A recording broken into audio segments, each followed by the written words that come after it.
You mentioned some interesting points there. First of all, that quality adjusted life year. I was actually speaking with Professor David Miles of Imperial College about that, former Bank of England Monetary Policy Committee member. And he just basically, to bring everyone up to speed, said the NHS kind of puts about a £30,000 per year value on the quality of life. And again, that's not trying to be macabre, but that's the number they say if it's worth spending the money for an operation to keep you alive 1 year longer. And yet the numbers we see on a daily basis is lives lost, and they're never qualified by how many years they had left, again, by the comorbidities they've had.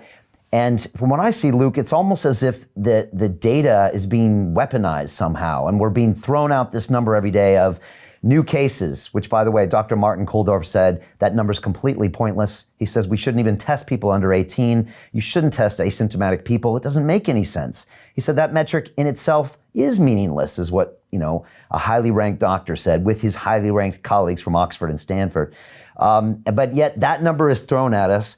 Also, this deaths number that is thrown at us that's not qualified.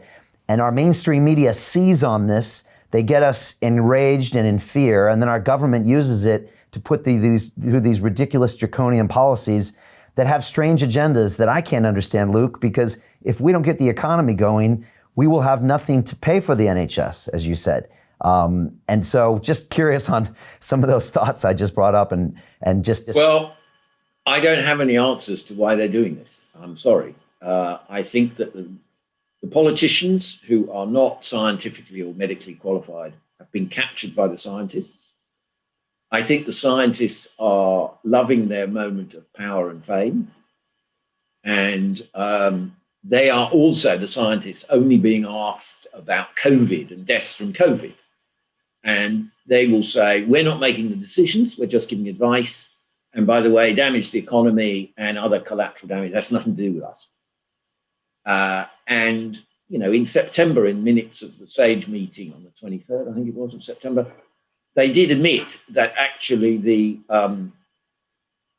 benefits derived from lockdowns were weak. And yet they are bringing society to its knees for weak benefits. And as we were saying earlier, the trouble is if you contradict this, they use these set of phrases. You want to let the virus rip. You are seen as a wicked and dangerous person who wants to kill people. And you don't care about human lives. And you can't put a cost on human life. And I think at the heart of one of the dilemmas we face is that society is not willing to have a serious and possibly philosophical discussion about the price of life and death. In previous eras and generations, people died younger and people were much more used to the whole idea of mortality. And because most of us now die at an elderly age, and it's not deliberately hidden, but it isn't as present as it used to be in previous times. And we don't have religion generally to fall back on as a refuge. And so I think,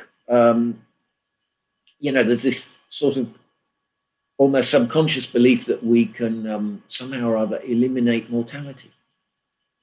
And science will cure everything.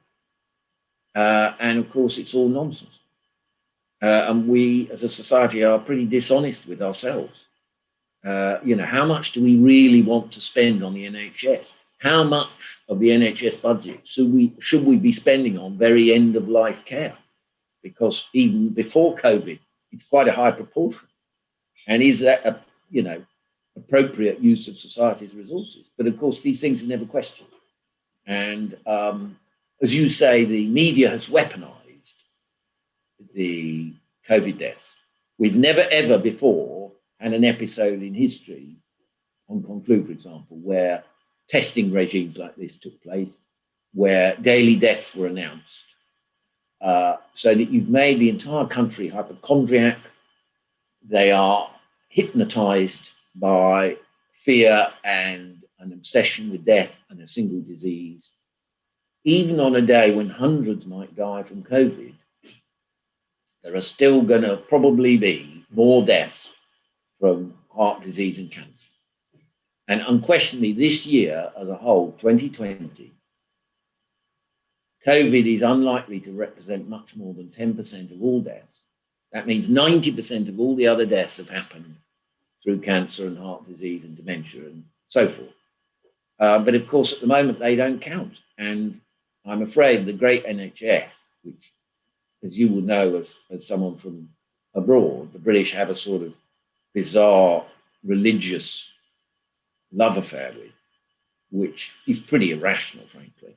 This idea that it's the envy of the world when it just isn't, you know.